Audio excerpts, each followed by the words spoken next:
Hello! Добре дојдовте во Overtime with TJ. По кратка пауза, 2 месеци негде, продолжуваме се YouTube серијалот Overtime. Може би касниме недела 2, бидејќи веќе започна најдобрите фудбалски лиги во Европа, но по напорното лето и првиот Treasure Hunt организиран од еден YouTube канал во Македонија, заслуживме малце одмор, нели? И пред да почнем со Overtime, само да најавам дека во BMG Network следуваат многу новитети. Значи, ќе има нови серијали, нови предизвици, нови челенџи, наградни игри и така се соред. Затоа, subscribe, кликнат звончето за први да ги дознаете новитетите во BMG Network.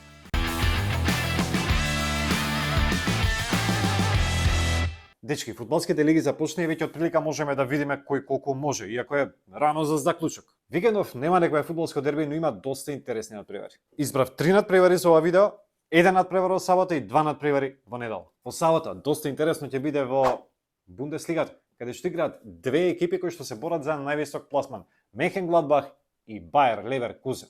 Значи, Чаби Алонсо со Леверкузен прави одлична работа и според мене, оваа екипа е еден од најсериозните кандидати за титулата во Бундеслигата оваа сезона. Не е смешно, сериозен сум. Пазете ги трансферите. Станишич од Бајер Михен, Хофман е токму од Мехенгладбах дојде, Грималдо од Бенфика, Джака од Арсенал и одличниот нигеријски напаѓач Бонифаче кој што дојде од Ројал Унион. Алонсо има страшен тим и тоа го покажа уште во првото коло кога тепаше со Лајпциг 3-2.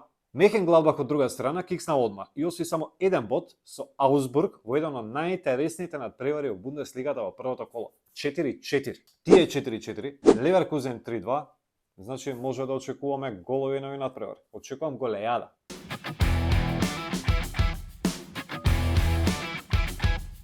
Недела, мора да има нешто од Премиер лигата. Дерби на викендот е надпреварот Ньюкасл Ливерпул. Ньюкасл има победи пораз по првите 2 меча, а Ливерпул победи и реми. Но Ньюкасл загуби од Сити, така да тоа не е некој шок за нив. Веќе знаете дека во Премиер лига најавам за Ливерпул, ама не сум оптимист оваа сезона. Усари, зашо да не сум оптимист оваа сезона? Клоп, Салах. Има добар тим.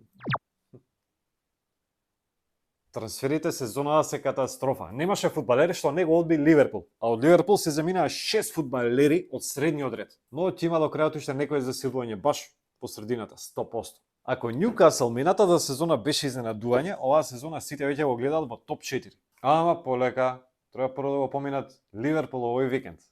Шала на страна и според букмекерите, Ньюкасл е фаворит против Ливерпул. И мислам дека се поблиску до победа. Но ќе биде тврд меч, може да биде нерешено. И сите среќни и задоволни на крајот.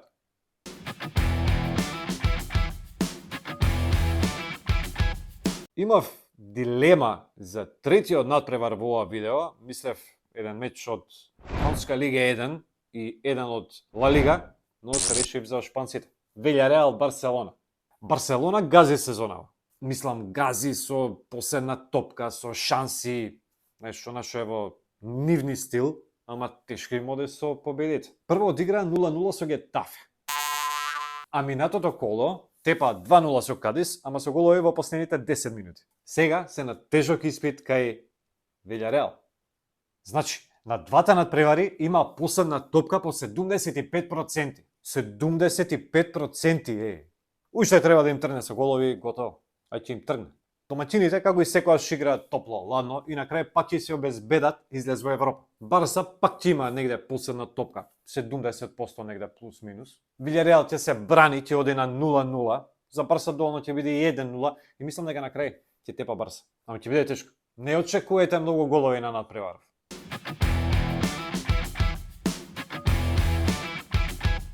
Има уште неколку интересни надпревари викендов, но ова, според мене, е најдоброто. Ако вие мислите дека има поинтересни надпревари, пишете во коментар. Пишете и ваше размислување. И пишете во коментар за кои надпревари да збориме наредниот викенд.